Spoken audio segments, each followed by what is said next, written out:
अस्सलाम वालेकुम जी। मेरा नाम सुहेल अब्बास है। नाज़रीन, आज हमारा जो टॉपिक होगा वो होगा डिक्लाइन ऑफ यूरोप। नाज़रीन, जो यूरोप है उसको हम हेवन ऑफ अर्थ कह सकते हैं, क्योंकि वहाँ पर आपको दुनिया की हर फैसिलिटी और उनका लिविंग स्टैंडर्ड, उनका रहन सहन, उनकी सिविलाइजेशन, उनकी नेचर, उनका बिहेवियर टुवर्ड्स अदर, वो एक ना बहुत मिसाली रहा है after the decline of Muslim empires. और जिस तरीके से उन्होंने अपने आप को एक दवाम बख्शा, जिस तरीके से यूरोपियंस ने दुनिया को रूल किया, जिस तरीके से ब्रिटिश था पहले, और उसके बाद फिर यूएस आया, अमेरिका। और अभी तक in the 21st century, in the start of till the start of 21st century, before the rise of China, तो वो जो वेस्ट था वो एक ड्रीम प्लेस था। और अभी भी ख़ास तौर पे साउथ एशियंस या अफ्रीकन्स या जो एक डेवलपिंग कंट्रीज़ हैं, उनकी जो नेशंस हैं, उनके जो लोग हैं, उनके लिए तो still they are a dream place. लेकिन जो यूरोप है वो again it is going, history is being repeated again. और वो जो यूरोप था जो कि एक कामनेस जहाँ पर थी, जहाँ पर सुकून था, जहाँ पर सिर्फ पीस था, वो again it has become a battle field. और बैटलफील्ड होने की वजह से वो अगेन वही जिस तरीके से पहले था, मतलब कि 2000 सॉरी 1945 से पहले वहाँ पर जो जंगें रही हैं, 100 ईयर्स वार, 30 ईयर्स वार, और उसके बाद जो world war 1, world war 2, Russo Japanese war, और मतलब कि ओवरऑल जो दुनिया के कॉन्टेक्स्ट के अंदर ज़्यादातर वॉर्स ही रही हैं, वो अब अगेन दोबारा रिवाइज होती हुई नज़र आ रही हैं। और इसकी जो इम्प्लीकेशंस हैं वो यूरोप के ऊपर पड़ती हुई नज़र आ रही हैं। तो इसको आज हम देखेंगे कि किस तरीके से यूरोप जो है वो अपने डिक्लाइन की तरफ जा रहा है।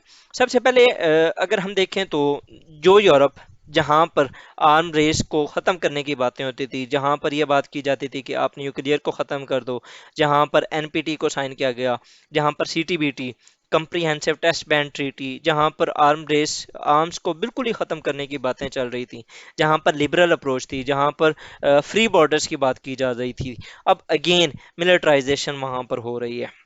ठीक है, विद मेजर यूरोपियन जो गवर्नमेंट्स हैं इंक्रीजिंग मिलिट्री स्पेंडिंग्स।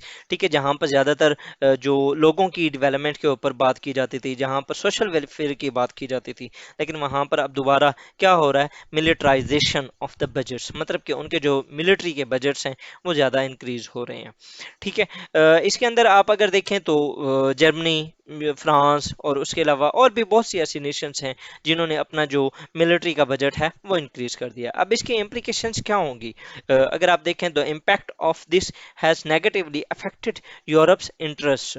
जिस तरीके से उनका जो ओवरऑल स्टांस था, आप देखें ना, यूएन क्यों बनी थी, वर्ल्ड ट्रेड ऑर्गेनाइजेशन क्यों बनी थी, वर्ल्ड बैंक क्यों बना था, आईएमएफ क्यों बना था, ताकि दुनिया को नेक्स्ट जो डिजास्टर्स हैं उनसे बचाया जा सके। लेकिन again Europe has become another a disasters place. कैसे? Ukraine war. ठीक है, और उसके अलावा उनकी जो EU versus China, US versus China, US versus Russia, EU versus Russia, ये जो सारी मेजर डेवलपमेंट्स है ना जो दुनिया के अंदर, जो बिग पावर राइवलरी है, it will generating disasters consequences for Europe. ठीक है, विदाउट हम जो यूक्रेन की वॉर है उसके अंदर अब आप देख रहे हैं चाइना ने इवन के पीस प्लान दे दिया है, लेकिन जो यूरोप है वो उसको अपनाने को या उसके ऊपर बात करने के लिए वो फॉर द टाइम बीइंग नाला है। European countries could pursue a different path and play a role in backing negotiations to end the conflict। ठीक है, जिस तरीके से उनकी एक लिबरल अप्रोच थी कि वो चाहते हैं कि दुनिया के अंदर पीस हो। जो यूएन का जो प्रीएम्बल है वो क्या है, वही the Nations of the world. ठीक है, वही the people of the Nations, इस तरह के कि उन्होंने बात की है कि विल स्टॉप द जो अपकमिंग जनरेशन हैं from the scores of war. लेकिन क्या हो रहा है, दुनिया के अंदर वॉर्स तो still they are going on. और उनका जो मेजर कंट्रीब्यूटर है, दुनिया का सबसे बड़ा जो कंट्रीब्यूटर है इन द वॉर्स, वो है the United States of America. उसके बाद जी across Europe there is an impact of high energy prices.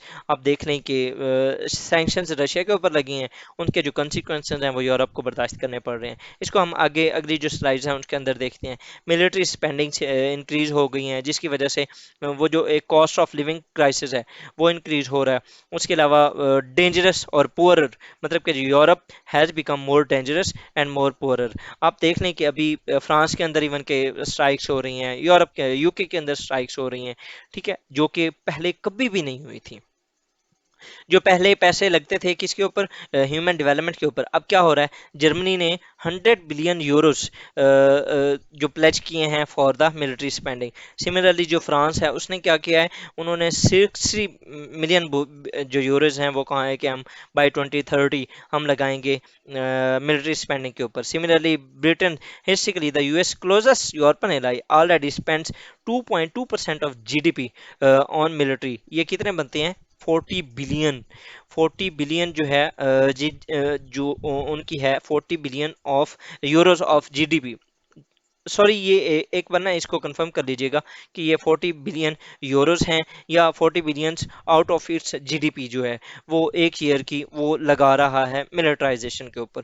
उसके बाद जी the US in turn has 100,000 troops set station in Europe and numerous military bases including 119 in Germany.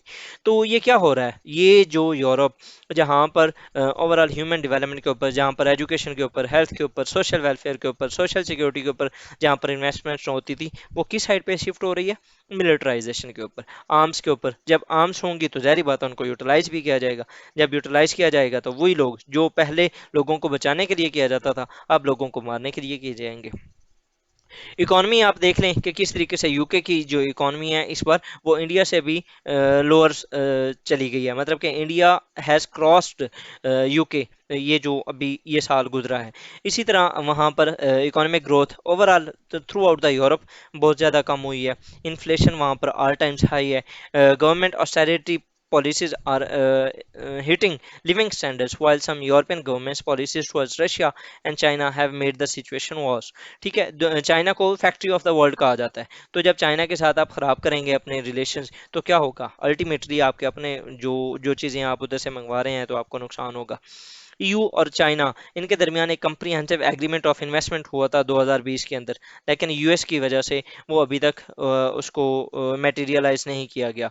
लेकिन EU ने US के साथ देते हुए चाइना के खिलाफ और भी बहुत से एक्शन लेना स्टार्ट कर दिए, लाइक हवावे को बैन कर दिया, लाइक टिकटॉक को बैन कर दिया। उसके अलावा और भी बहुत सी ऐसी कंपनीज हैं जिनको बैन किया जा रहा है। अब उसके कंसिक्वेंसेस जो हैं वो यूरोप को किस तरीके से फेस करने पड़ रहे हैं, ये अकॉर्डिंग टू एक जो IMF लेटेस्ट ग्रोथ प्रोजेक्शन है for 2023 estimates that China will grow by 5.2% और 6 times faster than the euros area. Euros area मतलब कि जो यूरोपियन यूनियन के जो नेशंस हैं वहाँ पर जो इस बार ग्रोथ होगी वो कितनी होगी, 0.8%, जबकि चाइना की कितनी होगी, 5.2%। यहाँ से आप अंदाज़ा लगा सकते हैं कि इकोनॉमिक कंसिक्वेंसेस यूरोपीय यूनियन को किस तरीके से फेस करने पड़ रहे हैं।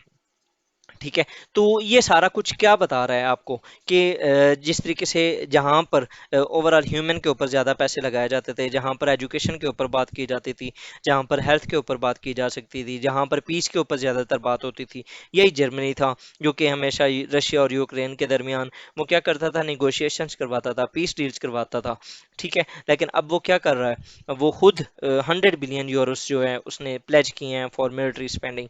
तो ये सारी चीज़ें किस तरफ इशारा कर रही हैं कि अगेन वो जो एक वॉर्स वाली कंडीशंस थी, जिस तरीके से पहले जो हिस्ट्री के अंदर यूरोप जो है वो एक बैटल फील्ड रहा है for the great powers, again the Europe has become a battle field. और अब नेक्स्ट ये किस तरीके से किस तरफ और इसके कंसिक्वेंसेस क्या होंगे ये टाइम बताएगा। फॉर द टाइम बिंग जी हम अपने इस लेक्चर को इख्तिताम करते हैं और आपके लिए एक अनाउंसमेंट है कि मेरे ये जो एक चैनल है लर्न विद सुहेल ऑफिशियल, इसके ऊपर मैं तकरीबन 360 प्लस वीडियोस जो हैं वो अपलोड कर चुका हूँ। If you are new on this channel, तो आप इसे एक्सप्लोर करें, जिसके अंदर current affairs, Pakistan affairs, international relations के बहुत सारे टॉपिक्स आपको मिलेंगे। इंग्लिश ऐसे को मैंने बहुत अच्छे तरीके से उसकी एक सीरीज़ भी बनाई है, और उसको वक्फे वक्फे से मैं पास पेपर्स की आउटलाइंस भी यहाँ पर मैं लिखता रहता होता हूँ, उसके ऊपर हम डिस्कस करते हैं। तो आप इसे एक्सप्लोर करें। If you find it beneficial, then subscribe it and press the bell icon, ताकि आपको जो आने वाली वीडियोस हैं उनके नोटिफिकेशंस मिलते रहें। और अगर आपको बेनिफिशियल लगे तो दुआ भी कीजिएगा, दुआ में याद रखिएगा। जज़ाकल्लाहु खैरा।